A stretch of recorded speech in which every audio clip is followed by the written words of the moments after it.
Welcome to MCN and the eagerly anticipated, definitely by me, 2024 BMW M1000XR. Now this has got a Superbike engine, it's got loads and loads of detail, so I think we should crack straight on and find out what makes it tick. This MCN video has been produced in partnership with Bikesure Insurance. It goes without saying that being an M, it's fully loaded as standard, and so it should be for the princely sum of £22,580. But this is a wild Superbike meets tourer mashup and comes with a huge mix of toys to make you faster and more comfortable. It has a full set of rider modes and electronic aids, a crackling up and down quick shifter, semi-active suspension, lightweight forged aluminium wheels and aerodynamic wings. Now, these are a different shape to the S1000RR Superbikes, but they make the same 11.4 kilos of downforce at 136 miles an hour.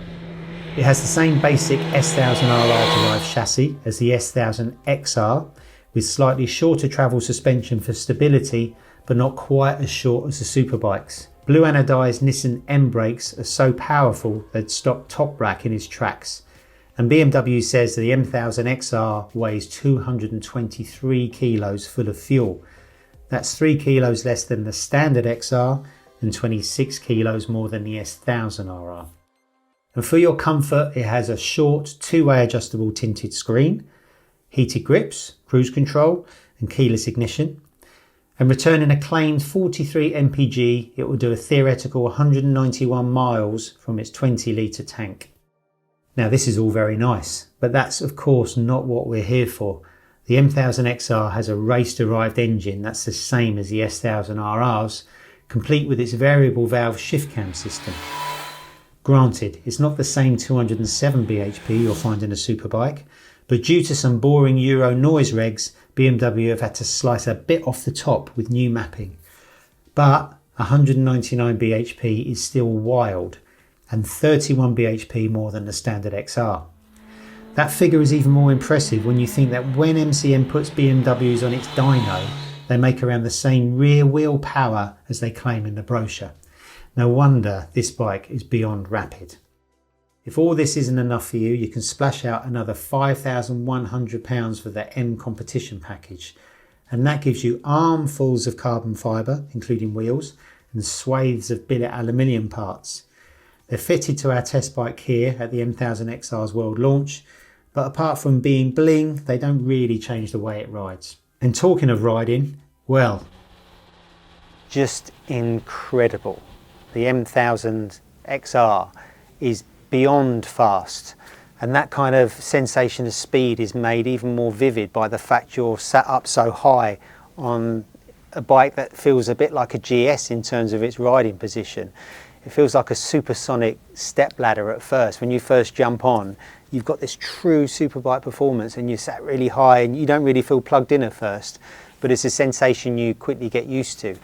And then the M1000XR reveals itself to be a true Superbike, from the way it accelerates, from its braking power, which is just proper punch in the stomach. As you're braking hard, those Nissan calipers are just so powerful. No ABS intrusion, no fuzzy feel at the lever, the brakes are just absolutely superb. And it goes without saying, it handles beautifully as well. It's composed like a Superbike, to the point where you kind of got to ride it like a Superbike to get the best out of it. We were doing a lot of lovely mountain roads on the Spanish launch where we rode the bike, and the best technique is to ride it like a Superbike. So go in fast into a corner, stop dead almost, turn it and power out, you know, like these V lines. If you take wide sweeping U lines, yeah, the M1000 likes it just as well, but you can't use a Superbike's superpowers when you're leant over. You've got to be upright to blast it out of corners. So, you know, quite a lot of times during the launch, you could have told me I was on an S1000RR or even an S1000R race bike and I'd have believed you. The M1000XR acts so much like a Superbike. So this is a tall Superbike in a way that no other bike is. Even Ducati Multistrada V4 Pikes Peaks, they can't really come close to feeling so much like a Superbike. But the best thing about the M1000XR is you've got all of this performance and it's wrapped in a package that is really, really comfortable.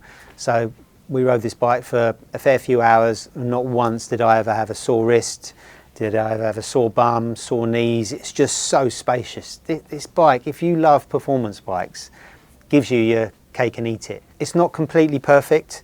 The screen is quite short, and like any tall bike, you get a lot of buffeting off it, so you know it can be noisy. It's two-way adjustable, but either way it's not very quiet. It's a little bit buzzy. Motorway speeds, XRs always are, and this is a little bit buzzier again just because the engine's got this kind of powerhouse of an industrial feel to it, but that buzziness never really spoils your day. It doesn't spoil mine anyway. And BMW don't offer any hard luggage for it, so although they offer soft luggage, you know, you can put a tank bag on it, you can put a tail pack on the back seat, they don't offer any hard luggage, and I would imagine that's because this bike's so quick, so powerful, it probably wouldn't be very stable. So that really turns this bike into a bike you're not going to be able to load up to the gunnels, you know, especially two up. It's more of a bike if you're going to go two up for short trips, or if you're going to do long trips, it's a bike just to be enjoyed by yourself, and that's no problem. As well as being comfortable, the M1000XR can be docile as well. You know, it is a savage superbike when you push it hard and when you're on the brakes hard and when you're on the throttle hard, but it's equally as happy going slowly. So, you know, it's got the shift cam engine in it, so it means that below 9,000 RPM with its variable inlet timing, you've got the softer cam lobes to run on, so it's got a lot of grunt. The rider modes calm the power down if you need to. The throttle response really lovely, and the suspension can be made really plush as well. So, you know, it doesn't always have to be a foaming at the mouth superbike. It can be quite a practical, everyday kind of touring bike as well, which is what really gives this bike its appeal. So all this performance, all this comfort, all these goodies come at a price. It's not cheap, but then it's a lot of bike for the money. And you know, I haven't ridden a bike for a long time at a launch where A, I've wanted to carry on riding it, and B, I've been trying to think about ways in which I could own one. This is right up my Strasser.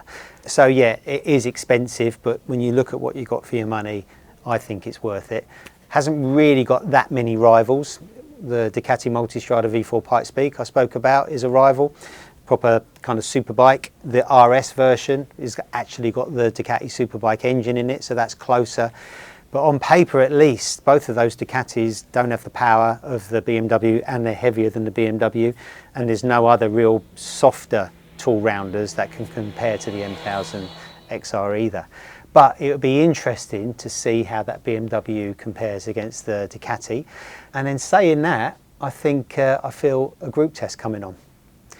But in the meantime, thanks very much for watching. I hope you enjoyed this video, and if you did, please like and subscribe, and stay tuned for the next one.